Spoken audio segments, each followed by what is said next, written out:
Hi boys and girls, Mrs Chommanivong here.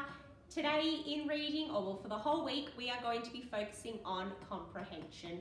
And our focus for today, when I'm reading this story to you, is that we are going to look at the characters and who our characters are in our story. So, our story for today is The Bus to the Zoo. So from already looking at the front cover, you might be able to look and see who some of the characters might be in our story. The Bus to the Zoo. From the front cover, I think there's definitely got to be a giraffe in the story. The bus to the zoo came exactly at 9. At the very first stop was a very long line. 5 gulls, 2 gorillas, 3 monkeys, 1 moose, a donkey, a fawn, and a very large goose were waiting that morning to climb on the bus. "Get on," called the driver, "and don't make a fuss." The gulls raced the others for seats at the back. The gorillas went flying. The goose gave a quack. The moose and the donkey got stuck in the door, and an owl that came late made its nest on the floor. "Squash in," cried the driver, beginning to cuss. "We must get lots more passengers onto this bus."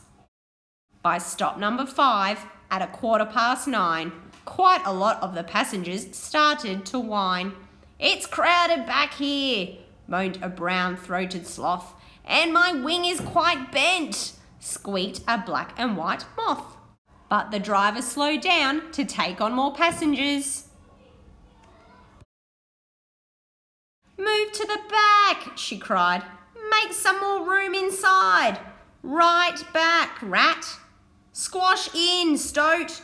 Move along, toad." The bus to the zoo was full to the roof, with a motley assortment of feather and hoof. With an oops and a whoops and a please mind my shoes, the antelope standing slid into the news. Still the driver slowed down to take on more passengers. "Move to the back," she cried. "Make some more room inside. Right back, rat. Squash in, stoat. Move along, toad." There was rumbling and grumbling and shoving and shuffling, smashing and crashing of antler and horn. Sliding sideways and wideways and squeezing and squashing went the monkeys, the donkey, the moose and the fawn. The howling and the wailing and the mewling and squawking drowned out the sound of the tamarins talking. Then somebody shouted, "Enough of this fuss! There's not even enough room for a flea on this bus." And the driver slowed down to take one more passenger, and just one more passenger got on the bus.